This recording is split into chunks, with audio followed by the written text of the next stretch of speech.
राष्ट्रीय स्वयंसेवक संघ के सरसंघ चालक डॉक्टर मोहन मधुकर भागवत सार्वजनिक मंचों पर दिए गए भाषणों के माध्यम से हिंदुओं को उनका धर्म स्मरण कराते रहते हैं। मैं भी हिंदू हूं तथा बचपन से ही संघ के संस्कारों में पला बड़ा हूं।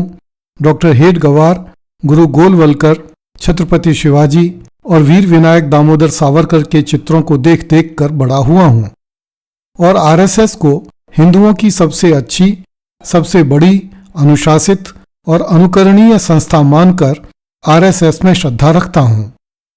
इसलिए मैं भी डॉक्टर मोहन भागवत की बातों को बहुत ध्यान से सुनता हूं। किंतु मुझे हमेशा से लगता है कि डॉक्टर मोहन भागवत की बातें आधी अधूरी हैं। इन बातों से हिंदू जाति का और भारत राष्ट्र का कल्याण होगा, इसमें मुझे संदेह है। आज से नहीं, जब से डॉक्टर मोहन भागवत सरसंघ चालक के रूप में सार्वजनिक रूप से बोल रहे हैं, तभी से मुझे उनकी बातों पर संदेह है। मैं अपना संदेह पहले भी कई आलेखों में व्यक्त कर चुका हूं। 15 सितंबर 2024 को जयपुर में स्वयंसेवकों के एकत्रीकरण कार्यक्रम में डॉक्टर मोहन भागवत ने कहा कि हमें अपने राष्ट्र को समर्थ करना है। हमने प्रार्थना में ही कहा है कि यह हिंदू राष्ट्र है, क्योंकि हिंदू समाज इसका उत्तरदायी है। इस राष्ट्र का अच्छा होता है तो हिंदू समाज की कीर्ति बढ़ती है। इस राष्ट्र में कुछ गड़बड़ होता है तो इसका दोष हिंदू समाज पर आता है, क्योंकि वे ही इस देश के कर्ता धर्ता हैं। राष्ट्र को परम वैभव संपन्न और सामर्थ्यवान बनाने का काम पुरुषार्थ के साथ करने की आवश्यकता है और हमें समर्थ बनना है, जिसके लिए पूरे समाज को योग्य बनना पड़ेगा।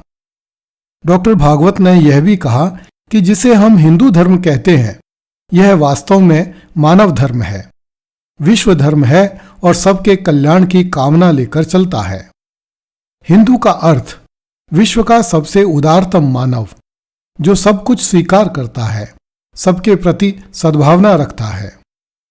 पराक्रमी पूर्वजों का वंशज है, जो विद्या का उपयोग विवाद पैदा करने के लिए नहीं करता, ज्ञान देने के लिए करता है। हिंदू धन का उपयोग मदमस्त होने के लिए नहीं करता, दान के लिए करता है और शक्ति का उपयोग दुर्बलों की रक्षा के लिए करता है। यह जिसका शील है, यह जिसकी संस्कृति है, वह हिंदू है। चाहे वह पूजा किसी की भी करता हो, भाषा कोई भी बोलता हो, किसी भी जात पात में जन्मा हो, किसी भी प्रांत का रहने वाला हो, कोई भी खान पान रीति रिवाज को मानता हो, ये मूल्य और संस्कृति जिनकी हैं, वे सब हिंदू हैं। डॉक्टर मोहन भागवत की इन बातों से मुझे कोई आपत्ति नहीं है। ये सारे विचार स्तुत्य हैं और हिंदू धर्म का मूल हैं। हिंदू को ऐसा ही होना चाहिए, किंतु इससे आगे क्या? क्या यह सहिष्णुता हिंदू धर्म की रक्षा करने में समर्थ है? क्या हिंदू की उदारता राष्ट्र की सुरक्षा करने में समर्थ है? डॉक्टर मोहन भागवत की इन बातों में न तो ऐसे प्रश्नों को उठाया जाता है और न उनका समाधान देने का प्रयास किया जाता है। इसी कारण मुझे लगता है कि मोहन भागवत अपनी बातों को आधी अधूरी छोड़ देते हैं। सहिष्णु तो खरगोश और हिरण भी हैं। वे भी जंगल के किसी प्राणी के दाना पानी पर अपना अधिकार नहीं जमाते।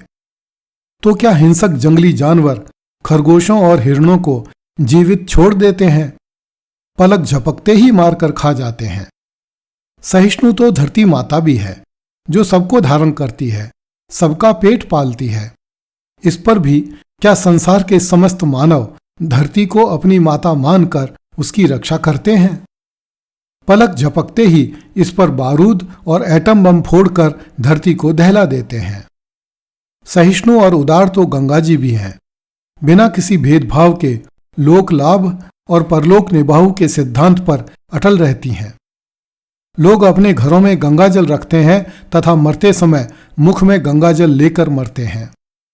तो क्या बुरे लोग गंगा जी में मलमूत्र छोड़ने से बाज आ जाते हैं? मृत पशुओं के शव गंगा जी में बहाने से बाज आ जाते हैं।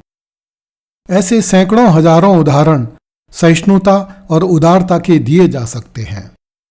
हाल ही में बाबा बागेश्वर ने आदि जगत गुरु शंकराचार्य की तरह पूरे भारत में हिंदू एकता यात्रा पर निकलने की घोषणा की है। अर्थात बाबा बागेश्वर को पता है कि हिंदू धर्म और भारत राष्ट्र की रक्षा के लिए कुछ न कुछ किया जाना आवश्यक है। उदारता और सहिष्णुता जैसे सिद्धांत हिंदू जाति की रक्षा करने के लिए पर्याप्त नहीं है, क्योंकि ये सिद्धांत तो हिंदू धर्म के पास सदियों से हैं। तो फिर हिंदू पूरी धरती से सिमटता सिकुड़ता क्यों जा रहा है? उदारता और सहिष्णुता तो बांग्लादेश के हिंदुओं में भी थी, फिर उन्हें क्यों नष्ट किया जा रहा है?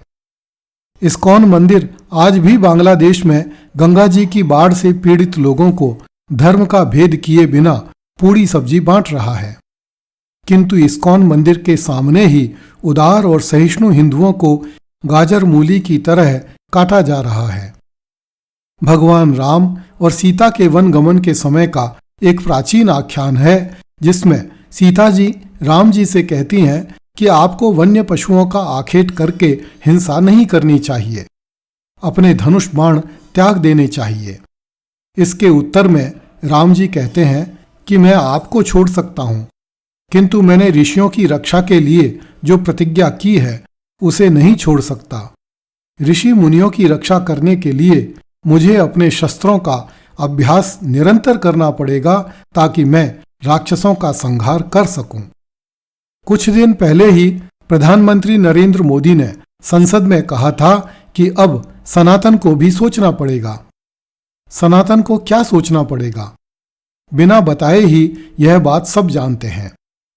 प्रधानमंत्री मोदी हिंदू समाज की दुर्दशा से क्यों व्यथित हैं, यह किसी से छिपा हुआ नहीं है। डॉक्टर मोहन भागवत ने अपने जयपुर के भाषण में यह भी कहा कि पहले संघ को कोई नहीं जानता था और न कोई मानता था, किंतु अब सब जानते भी हैं और मानते भी हैं। हमारा विरोध करने वाले भी जीभ से तो विरोध करते हैं, किंतु मन से तो मानते ही हैं।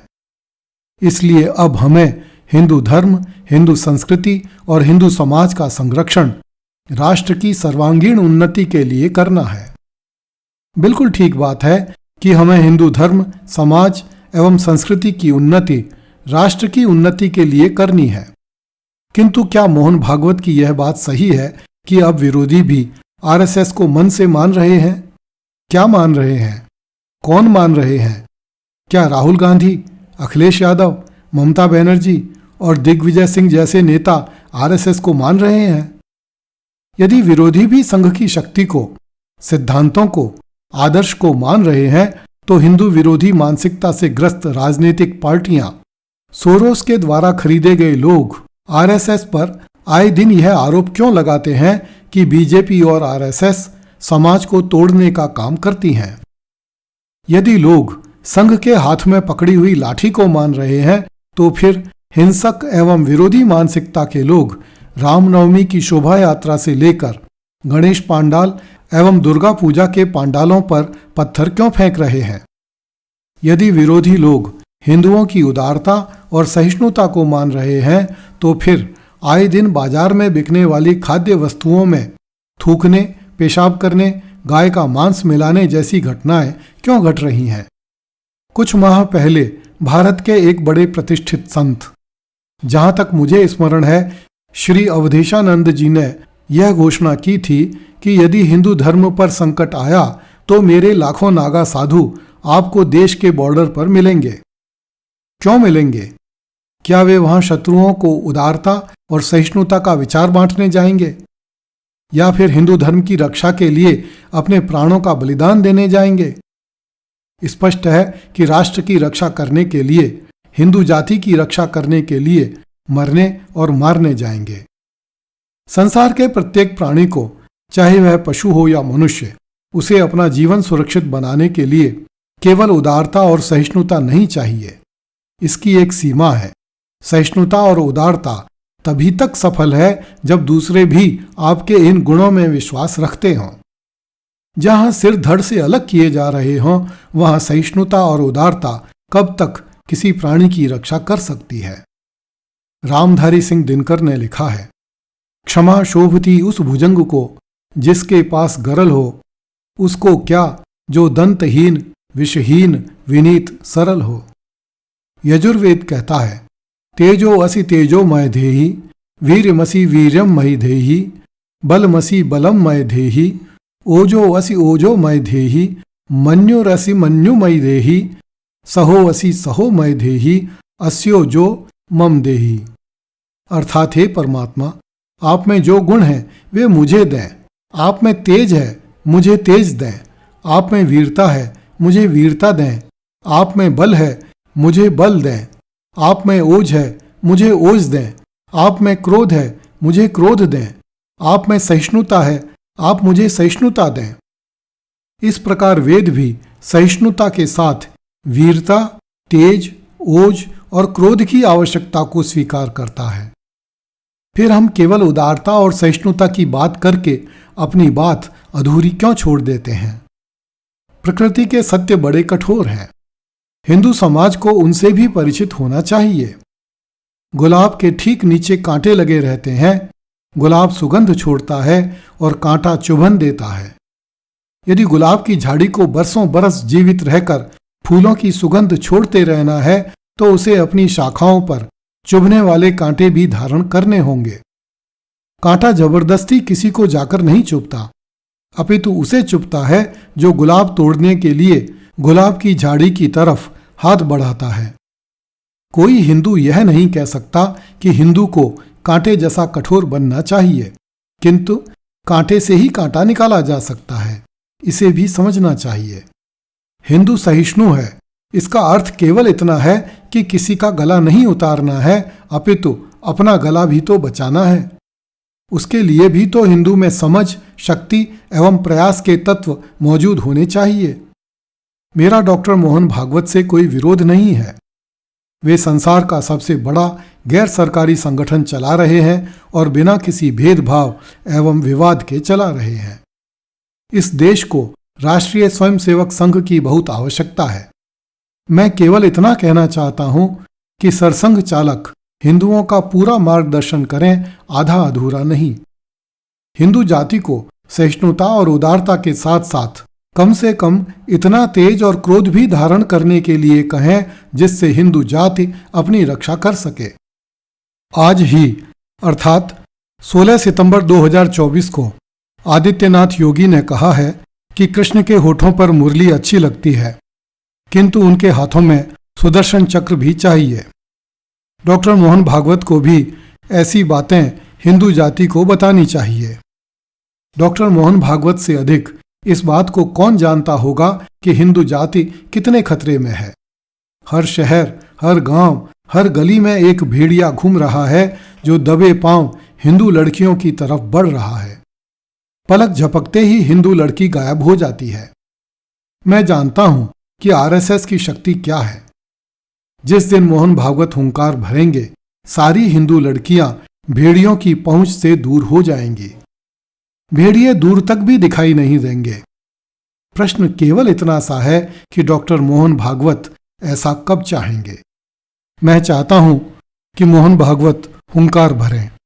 धन्यवाद। जय हिंद।